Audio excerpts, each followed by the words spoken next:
Nouvelle vidéo Osmose sur les écoles indépendantes, les écoles dites hors contrat. On va découvrir comment elles fonctionnent, quels sont leurs avantages, comment même créer sa propre école indépendante avec une spécialiste du sujet. Juste avant de vous lancer dans l'interview, pensez à aimer la vidéo, commenter, partager si vous voulez soutenir notre travail, c'est super important. Ça permet aussi de sensibiliser un maximum de personnes. Puis bien sûr, vous abonner et activer la cloche pour ne rien rater. Bon visionnage. Ah si, juste avant, vous choisissez quelle couleur?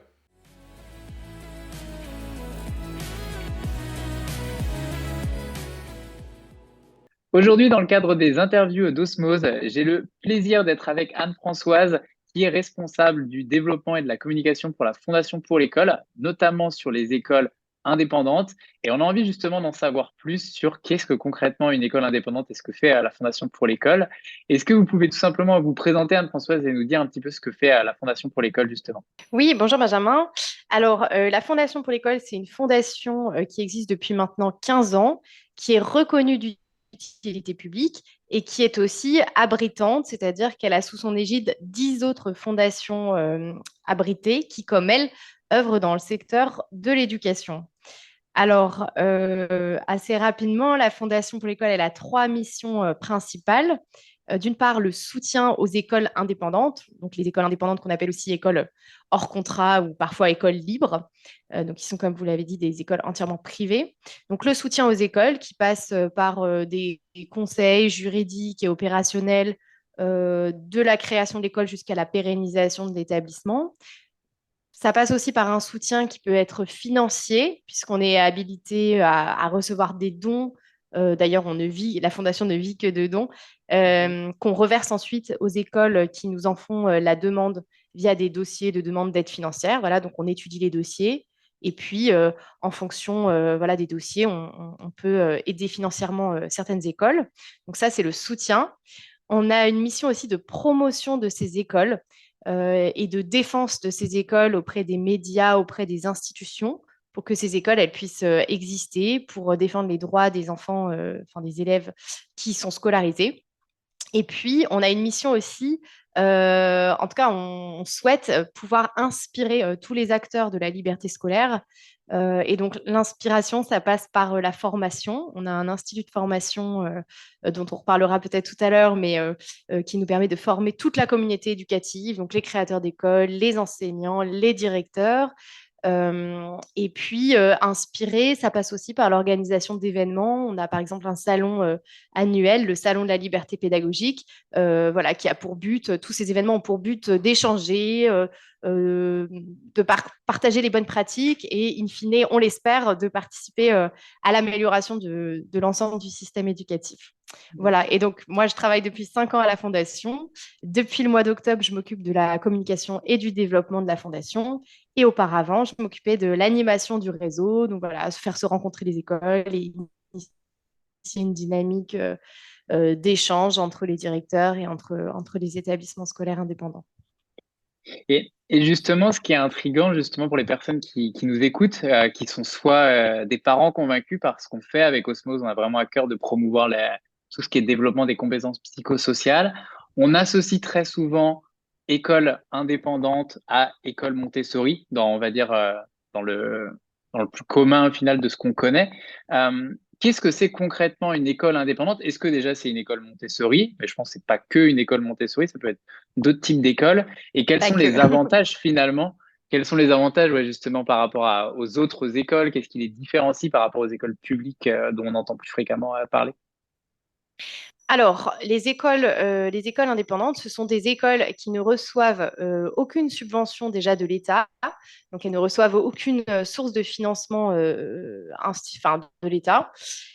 Elles sont entièrement libres, elles sont libres du choix enfin, de leur programme, elles sont libres du recrutement de leurs enseignants, elles sont libres voilà, d'organiser l'emploi du temps des élèves comme elles le souhaitent. La seule chose qu'on exige, c'est qu'elles respectent ce qu'on appelle le socle commun des compétences, compétences qui sont, voilà, si vous voulez, en fin de cycle, donc fin de primaire, fin de collège, fin de lycée. Les élèves qui sont scolarisés dans les écoles indépendantes doivent avoir acquis certaines compétences qui sont les mêmes que les élèves soit dans le privé sous contrat, dans le privé hors contrat ou dans le public. Voilà. Mais ça leur permet d'être libres de tout le reste, si on peut dire. Donc Et alors, pour finalement, répondre à oui. votre question, pardon. Oui, pardon, il y a un petit bug. Ouais. Non, Pour allez-y. répondre à la question, donc c'est pas que des écoles Montessori, loin de là, c'est vraiment tout type de pédagogie différente. Exactement, on a un paysage qui est très varié. Alors, c'est vrai que les écoles Montessori, je crois que c'est entre 25 et 30%, j'ai plus les statistiques exactes, mais entre 25 et 30% des écoles indépendantes.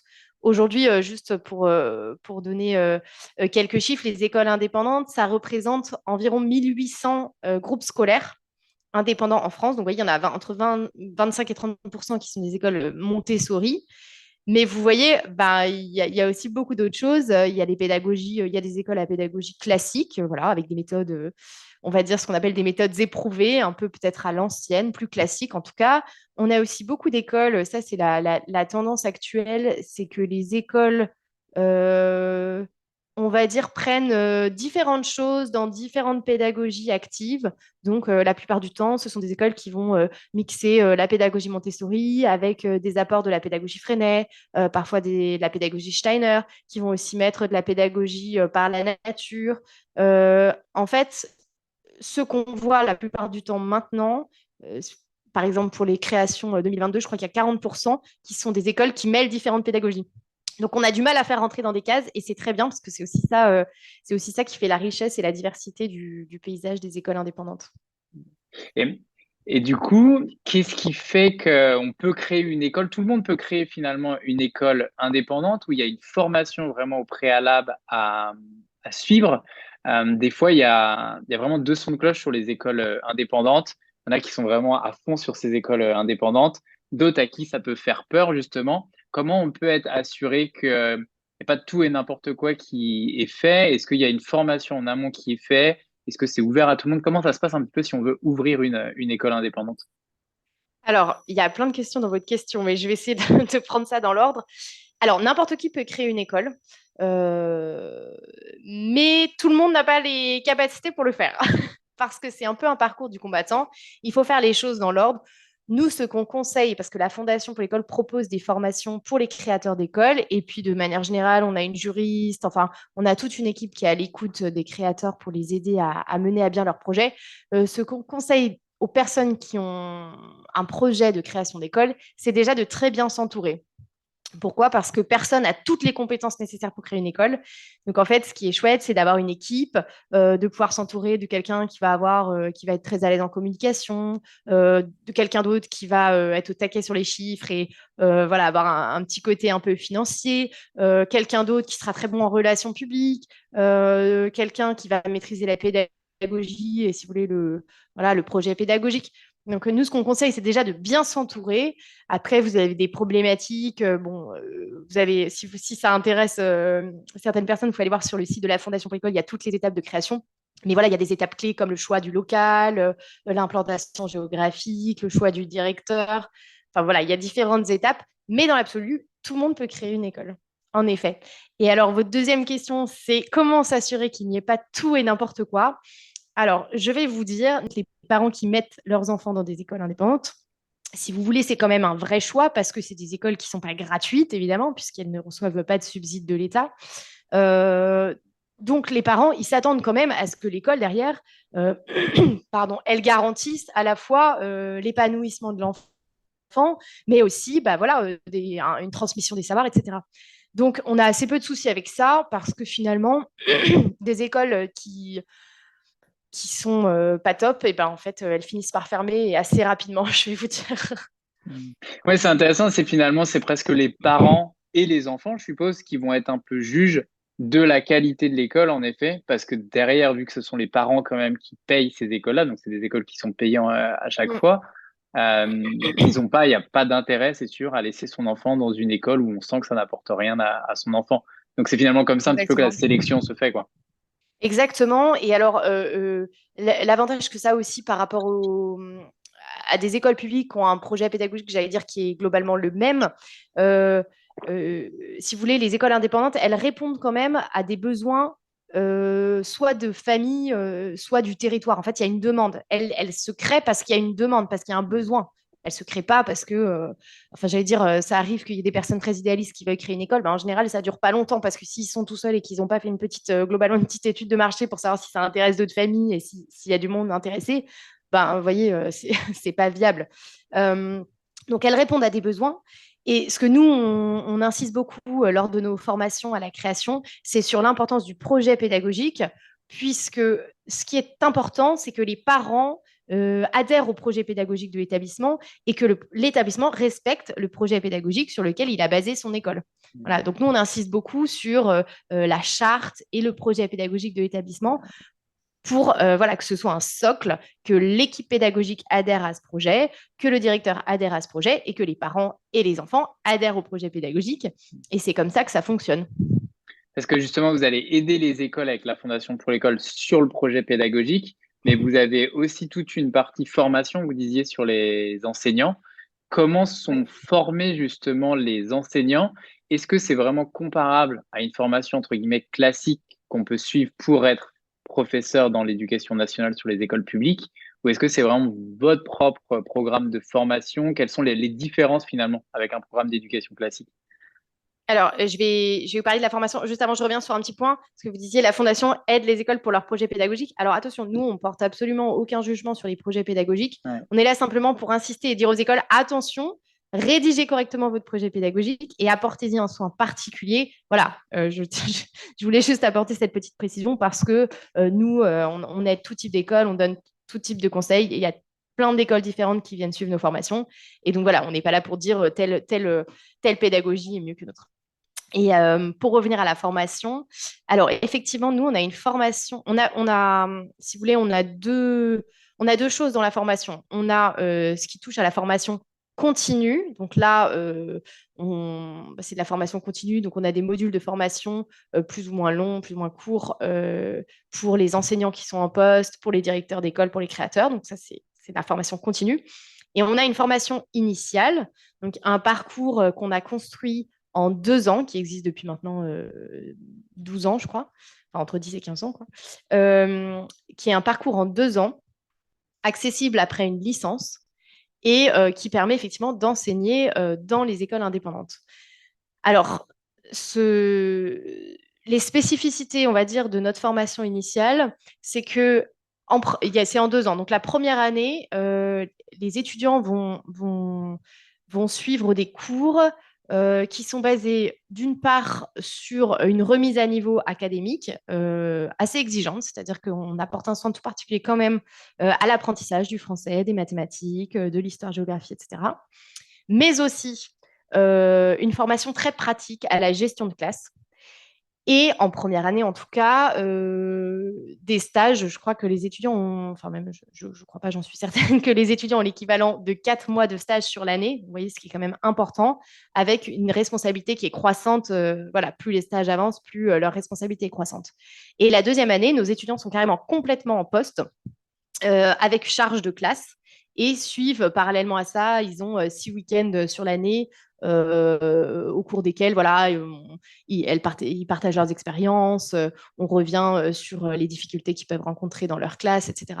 Donc, je dirais que la spécificité, c'est vraiment cet aspect très terrain et en même temps très suivi, parce que tout au long de l'année, chaque étudiant est suivi par un tuteur qui va le visiter en stage, qui va le suivre, qui va faire du mentorat pour vraiment qu'à la fin de ces 2 ans, l'étudiant puisse vraiment prendre en charge une classe sans appréhension.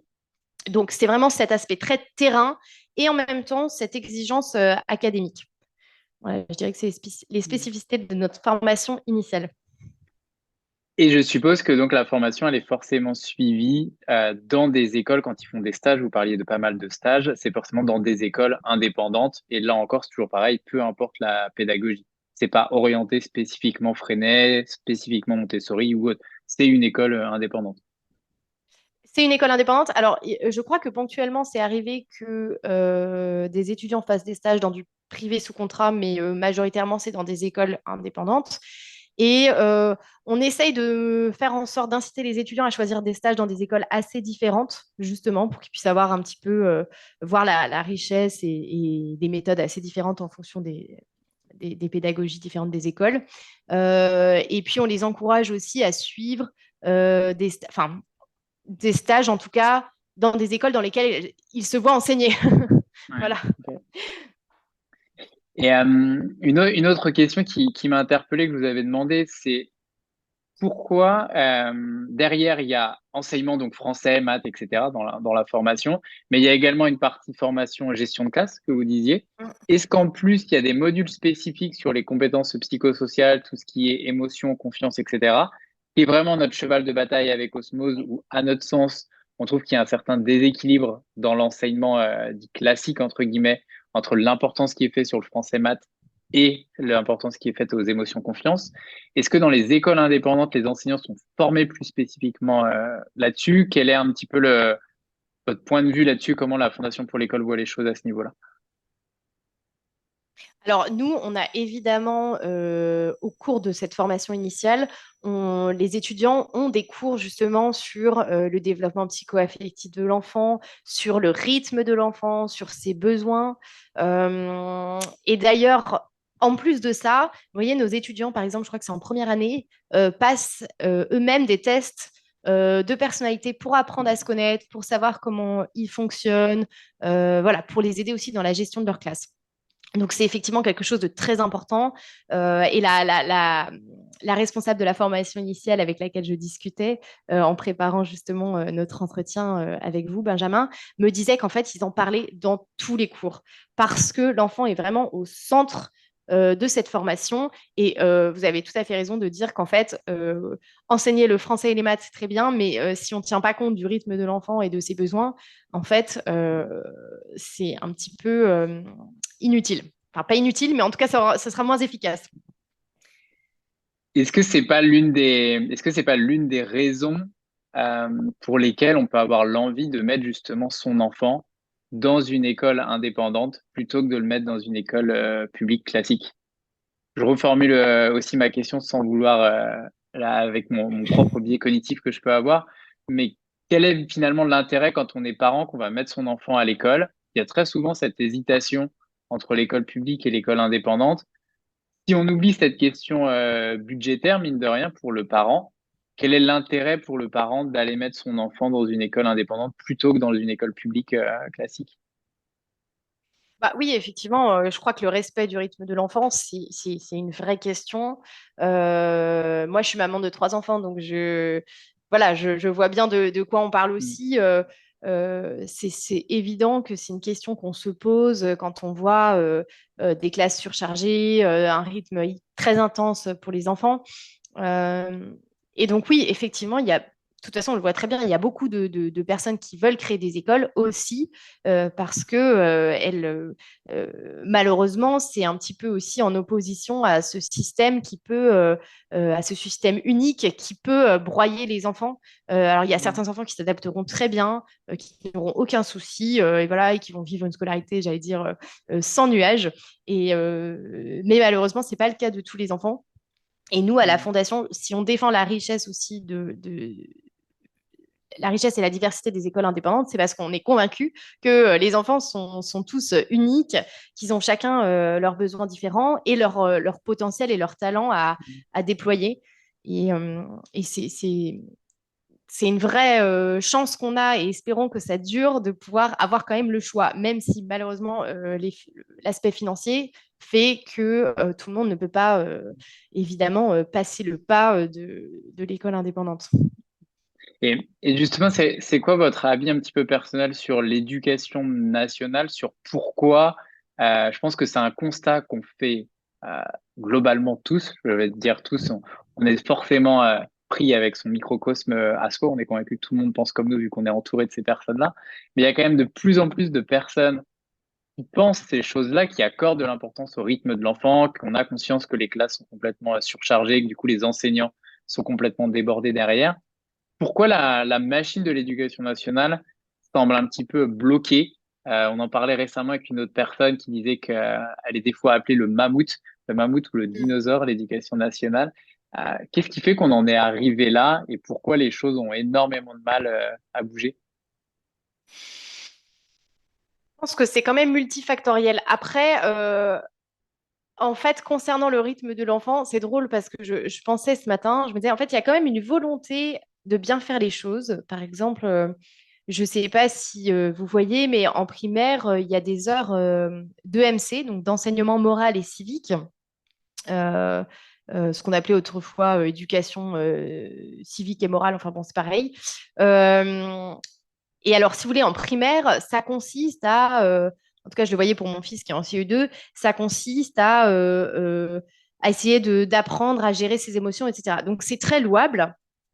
Vous voyez, il y a on voit la bonne intention, la bonne volonté de se dire, on va essayer de mettre en place quelque chose. Mais en fait, à côté de ça, donc c'est 2 heures par semaine, on apprend à gérer nos émotions 2 heures par semaine. Et puis le reste du temps, on a des classes surchargées, on a des enseignants qui sont à bout, on a voilà un rythme extrêmement intense. Donc en fait, c'est un peu comme si on faisait passer le message aux enfants, bah faites ce que je dis, mais pas ce que je fais. Et finalement, voilà, 1 heure par semaine, c'est très cadré, 1 ou 2 heures, on apprend à gérer ses émotions. Et puis le reste du temps, on gère rien du tout. Et puis voilà. Et les enfants sont pris dans cette machine un peu infernale du rythme, les devoirs, les machins et tout. Donc, c'est assez fascinant aussi pour moi de voir qu'il y a une volonté de faire bouger les choses, mais finalement, les moyens ne sont pas là. Alors après, on pourrait peut-être en parler des heures. Effectivement, il y a une crise de la vocation des enseignants. Il y a une pénurie d'enseignants qui fait que ben, c'est compliqué. Euh, euh, je crois qu'il y a peut-être aussi on demande énormément aux enseignants, en fait. Si vous voulez, on demande aux enseignants à la fois d'enseigner le français, les maths, l'histoire géo de manière très efficace. Et puis aussi, à côté de ça, ils doivent éduquer les enfants, ils doivent leur apprendre à gérer les émotions, ils doivent, si vous voulez, en fait, les enseignants, ils n'en peuvent plus qu'on leur demande autant de choses. Je pense qu'il y a quand même un problème de cohérence. Si vous voulez, c'est pas en théorie, enfin a priori dans un monde idéal, en tout cas c'est mon avis, ce serait pas forcément aux enseignants d'apprendre aux enfants comment gérer leurs émotions. Ça devrait être quelque chose qui est fait en priorité en famille, à la maison, avec les parents. Mais c'est pas toujours le cas. Donc finalement, les enseignants se retrouvent à devoir être, si vous voulez, les pompiers quoi, qui arrivent et qui essayent d'éteindre le truc et de faire au mieux. Sauf qu'ils n'ont pas forcément les compétences pour le faire parce qu'ils ne sont pas formés à ça dans les instituts de formation. Ils n'ont pas le temps. Et puis, si vous voulez, ils n'ont pas forcément signé pour ça au départ. Eux, ils veulent enseigner une discipline, etc. Donc, à mon avis, une solution au problème pourrait être de vraiment, si vous voulez, laisser peut-être plus de liberté justement au directeur notamment, de développer un projet pédagogique de l'établissement pour être en cohérence avec les parents, pour qu'il y ait plus de relations entre les parents et l'école, et que, si vous voulez, on puisse être dans une véritable collaboration entre les parents et l'école. On parle souvent de cohérence éducative. Moi, c'est quelque chose qui me parle énormément, de pouvoir que les parents puissent choisir une école qui est en cohérence avec leur choix éducatif, avec les choix qu'ils font à la maison. Voilà. Mais bon, je pense que voilà, c'est un long débat. Après, c'est multifactoriel, si vous voulez. C'est quelque chose qu'il y a beaucoup plus dans les écoles indépendantes au final, la corrélation justement entre les parents, la cohésion entre les parents et l'école dont vous parliez à l'instant, cette cohésion justement sur le projet pédagogique. Oui, bah, tout à fait, de par cette liberté qu'ont les écoles indépendantes de pouvoir faire des choix éducatifs. Si vous voulez, une école indépendante, si elle dit, par exemple, je sais pas moi, n'importe quoi, bah, dans notre école, il n'y a pas d'écran parce qu'on pense que c'est pas bon pour les enfants. Bon, bah, le parent, il signe ou il signe pas. Mais s'il signe pas, il met pas ses enfants dans l'école. S'il signe, il est prié de respecter ça. Et ça veut dire qu'aussi à la maison, bah, il va pas mettre 5 heures de dessin animé à son enfant le soir. Donc, il y a une cohérence, évidemment. Et pour terminer, le dernier sujet qu'on n'a pas du tout abordé, c'était l'IEF. Vous en parlez aussi dans la Fondation pour l'école. J'ai vu que c'était l'une de votre mission de défendre l'enseignement en famille. On a entendu sur ces 12 derniers mois énormément de choses sur l'IEF. Est-ce que pour les personnes qui nous écoutent, on pourrait juste avoir un résumé concret? Est-ce que c'est terminé l'IEF? Est-ce que c'est encore possible? Mais visiblement, c'est plus difficile. Qu'est-ce que concrètement il s'est passé à ce niveau-là? Alors, nous, la Fondation pour l'école, on n'a pas comme cœur de mission, enfin en tout cas pas, pas dans notre mission statutaire de défendre l'IEF. En revanche, effectivement, on ne peut que déplorer cette restriction de nos libertés sur laquelle je vais revenir après. Je vais expliquer un petit peu ce qui s'est passé, mais on ne peut que déplorer cette restriction de la liberté d'instruction en France. Et en fait, ce qu'on a fait, c'est qu'on s'est associé à des recours d'associations de défense de l'IEF pour montrer notre soutien et voilà, qu'on trouvait que c'était pas normal cette restriction des libertés. Et donc, pour expliquer concrètement et simplement, je l'espère, ce qui s'est passé, avant la loi qu'on appelle la loi séparatisme, qui s'appelle en réalité la loi confortant les principes de la République, et qui a été promulguée en 2021, donc l'été dernier. Avant cette loi, si vous voulez, l'IEF était soumis à un régime déclaratif, c'est-à-dire que vous alliez simplement déclarer à la mairie de votre commune que vous vous instruisiez vos enfants chez vous, et puis c'est tout. Hein. De toute façon, en France, il y a une obligation non pas de scolarisation, mais une obligation d'instruction à 3 ans. Donc voilà, pas de problème. Hop, vous allez déclarer que vous instruisez votre enfant. Vous êtes inspecté. Enfin, voilà, il y a des choses. Vous n'êtes pas laissé dans la nature. Mais voilà, c'est simplement un régime déclaratif. Depuis la loi séparatisme, l'IEF est soumis à un régime d'autorisation. Donc, c'est plus du tout pareil. Vous devez faire une lettre à l'académie pour expliquer pourquoi pourquoi vous souhaitez instruire votre enfant à la maison, et l'académie, en gros, vous donne l'autorisation ou non de le faire. Alors, il y a 4 motifs qui sont possibles, c'est-à-dire vous avez un formulaire et vous cochez le motif pour lequel vous souhaitez instruire votre enfant en famille. Donc les 3 premiers motifs, j'allais dire, posent pas vraiment de soucis. Hein. Le premier motif, je crois que c'est les familles qui voyagent. Donc, un mode de vie, on va dire, nomade qui ne permet pas de scolariser l'enfant. Le deuxième, c'est pour des raisons de pratique musicale ou sportive de haut niveau. Le troisième motif, c'est des enfants qui sont en situation de handicap. Voilà, donc ces 3 motifs-là, j'allais dire, sont assez objectifs. En revanche, c'est le 4e motif qui pose problème, c'est ce qu'on appelle le projet pédagogique particulier. Bon, vous mettez un peu tout ce que vous voulez là-dedans. Et là, vous êtes tenu d'expliquer à l'académie pourquoi vous avez un projet éducatif particulier. Voilà. Et là, en fait, ce qui pose problème, c'est que les autorisations sont très aléatoires. C'est vraiment en fonction des académies. On n'arrive pas trop à comprendre. Il y a des académies qui accordent très, très peu d'autorisations, d'autres qui en accordent plus. Bon, voilà. Et de manière générale, si vous voulez, nous, on déplore ça parce qu'on considère que les parents, pardon, ont toute légitimité pour choisir le type d'instruction qu'ils veulent donner à leurs enfants. Donc finalement, pour résumer, si on coche pas les 3 premières raisons qui peuvent être, comme vous disiez, les plus légitimes, on est dans l'obligation, entre guillemets, de cocher la 4e, et c'est l'académie qui va décider oui ou non. Si c'est un non, les parents, en fait, n'ont plus le choix et sont obligés de mettre leur enfant à l'école classique, entre guillemets. Exactement. Alors, vous avez, je ne suis pas expert de ça, mais vous avez une possibilité de recours qui est assez infime. Et puis, finalement, effectivement, vous vous retrouvez captif de la décision de l'académie. Et si on vous dit un non ferme à la fin, oui, vous êtes obligé de mettre votre enfant à l'école. Et peu importe qu'il y soit harcelé, qu'il y soit mal, vous y êtes forcé. Ok, écoutez, merci beaucoup pour ce résumé. Au moins, c'était très clair. C'était un sujet dont on entend beaucoup parler depuis 2 ans, qui a quand même énormément fait parler dans les débats. Et du coup, on a un peu de mal à s'y retrouver entre le vrai et le faux de ce qui s'est concrètement passé. Merci beaucoup, Anne-Françoise, pour cette présentation pour la Fondation pour l'école. Et puis, je mettrai le lien directement en dessous cette interview. Mais merci pour vos réponses. Merci, Benjamin.